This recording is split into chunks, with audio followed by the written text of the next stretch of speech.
మీకు ఏ సమస్య ఉన్నా కానీ ఆ నెంబర్కి డయల్ చేస్తే మేము అందుబాటులో ఉంటామనేటువంటి విషయాన్ని చెప్పడం జరిగింది. నిన్న ఇవన్నీ తిరిగిన తర్వాత వాళ్ళకి వీటి గురించి అవగాహన లేదు అన్న తర్వాత ఒక నిర్ణయం కూడా తీసుకున్నాను నేను. ప్రతి గవర్నమెంట్ హాస్టల్లో, కాలేజ్లో, అంగన్వాడీ సెంటర్లలో తప్పకుండా టోల్ ఫ్రీ నంబర్స్ బోర్డ్స్ పెట్టిస్తాము. పిల్లలకి ఇబ్బంది అయినప్పుడు ఏం చేయాలి అనే ఆలోచన రానప్పుడు ఈ టోల్ ఫ్రీ నంబర్ ఉంది, దీనికి కాల్ చేస్తే మనల్ని ఆదుకోవడానికి కమిషన్ ఉంది అనేటువంటి విషయాన్ని వాళ్ళకు తెలియపరిచి వాళ్ళ వెన్నంటే ఉండి వాళ్ళకు సపోర్టివ్గా నిలబడతాము. వాళ్ళు ఎదగడానికి ఒక అవకాశం కావాలి, ఆ అవకాశాన్ని తప్పకుండా ఒక మహిళా కమిషన్ కూడా ఒక పాత్ర ఉంటుంది అనేటువంటి విషయాన్ని మీకు ఈ సందర్భంగా తెలియజేస్తా ఉన్నాను. మారుమూల ఉన్నటువంటి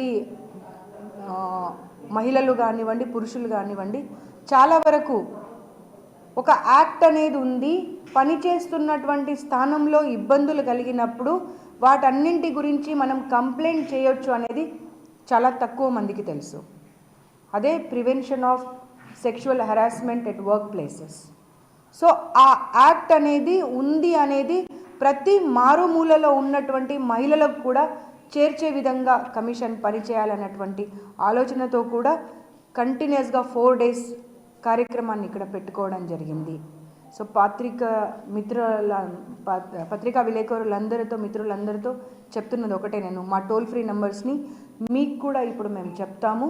ఆ టోల్ ఫ్రీ నంబర్స్ అన్నింటినీ మీరు మీ పేపర్లో అప్పుడప్పుడు కొంచెం స్థానము మీ పేపర్ యాజమాన్యానికి కూడా నేను ఒకసారి కలిసి మాట్లాడతాను. అంటే మిగతా అవగాహన అంతా అయిన తర్వాత యాజమాన్యాన్ని కలుద్దామనేటువంటి ఆలోచనతో ఒక 3 months టైం తీసుకున్నాను. ఆ తర్వాత ఎవ్రీడే ఒక చిన్న కాలం అనేది మహిళల సేఫ్టీ గురించి, మహిళలకు అవేర్నెస్ గురించి ప్రతి పేపర్, ప్రతి ఎలక్ట్రానిక్ మీడియా తీసుకోవాల్సినటువంటి అవసరం ఉంది అనేటువంటి రిక్వెస్ట్ కూడా మేము మహిళా కమిషన్ నుండి తప్పకుండా పెడతాము. మా ఆలోచన కమిషన్ అనేది ప్రతి ఇంటికి రీచ్ అవ్వాలి.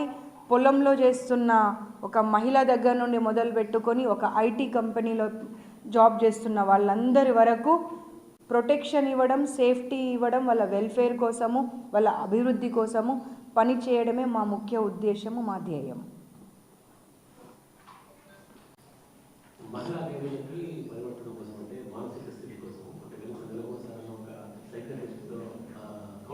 కరెక్ట్, నేనే మర్చిపోయాను చెప్పడము.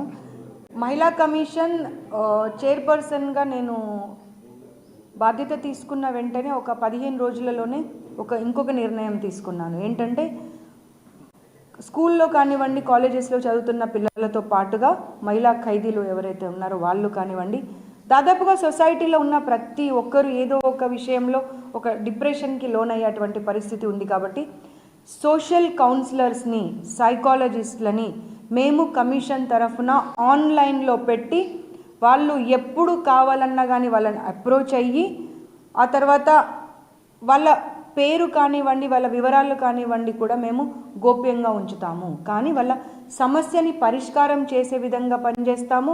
అంతేకాకుండా ఎవరికి కూడా ఆ సూసైడల్ ఇష్యూస్ వైపు పిల్లలు ఎవరు వెళ్ళకుండా, ఏ సమస్య వచ్చినా కానీ మనం కమిషన్ దగ్గరికి వెళ్తే వాళ్ళు లీగల్ కౌన్సిలర్స్ని కానివ్వండి, సోషల్ కౌన్సిలర్స్ని కానివ్వండి, సైకాలజిస్టులను కానివ్వండి, గైనకాలజిస్టులను కానివ్వండి ప్రొవైడ్ చేసే విధంగా మేము పనిచేస్తున్నాము. బహుశా అది ఇంకా కొంత కాలం పడుతుంది, ఎందుకంటే అంత ఈజీగా చెప్పినంత ఈజీ అవ్వదు కదా. దానికంటూ ఒక ప్రాపర్ యాప్ని క్రియేట్ చేసి గౌరవ మంత్రి గారి ద్వారా, గౌరవ ముఖ్యమంత్రి గారి ద్వారా దాన్ని లాంచ్ చేసి అందరికీ, ప్రజలకి ఆ యాప్ అందుబాటులో విధంగా 24/7 ఆ యాప్ వాళ్ళ కోసం పనిచేసే విధంగా చర్య తీసుకుంటున్నాము.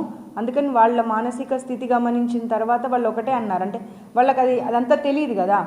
అమ్మ ఇంత మంచి భోజనం పెడుతున్నారు, ఇంత మంచి వాతావరణం కల్పించారు, కానీ ఎక్కడో ఒక దగ్గర మాకు ఆ బాధ, మేము తప్పు చేశాము, పొరపాటు చేశాము, ఫ్యామిలీని కలవలేకపోతున్నాము, ఆ స్వాతంత్రం అనేది లేదు మాకు అనేటువంటి బాధ ఉంది అన్నప్పుడు తప్పకుండా అక్కడ సూపరింటెండెంట్ గారితో మాట్లాడాను.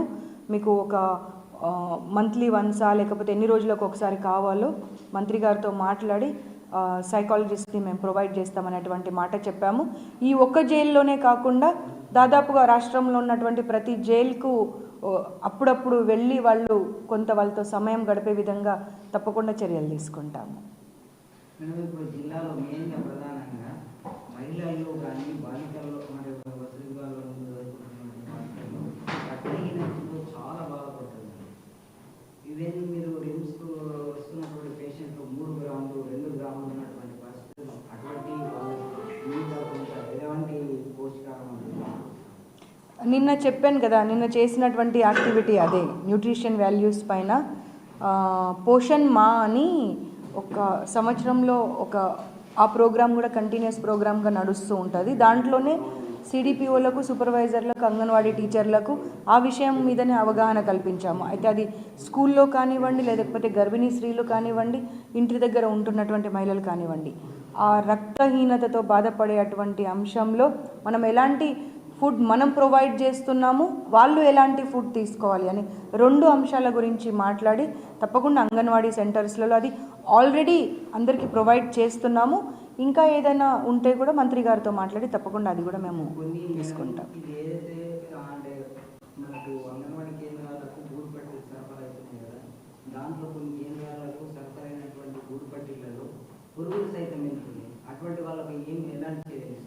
అంటే మీరు ఎప్పుడైనా మీ దృష్టికి వచ్చిందా అది, లేకపోతే వేగ్గా మాట్లాడుతున్నారు?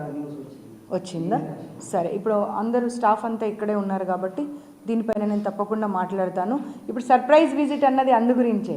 సర్ప్రైజ్ విజిట్ చేస్తేనే ఇలాంటివి ఏమన్నా లోపాలు ఉంటే నా దృష్టికి వస్తాయని చెప్పి నేను ఏ సెంటర్కి వెళ్తున్నానో సిబ్బందికి చెప్పకుండా సర్ప్రైజ్ విజిట్ ఇస్తున్నాను. ఇప్పుడు హాస్టల్కి వెళ్ళినప్పుడు వాళ్ళు ఎలాంటి ఫుడ్ తింటున్నారు అనేది తెలియాలని కిచెన్లోకి చెప్తున్నాను కదా, టాయిలెట్స్, కిచెన్స్ ఏవి కూడా వదలకుండా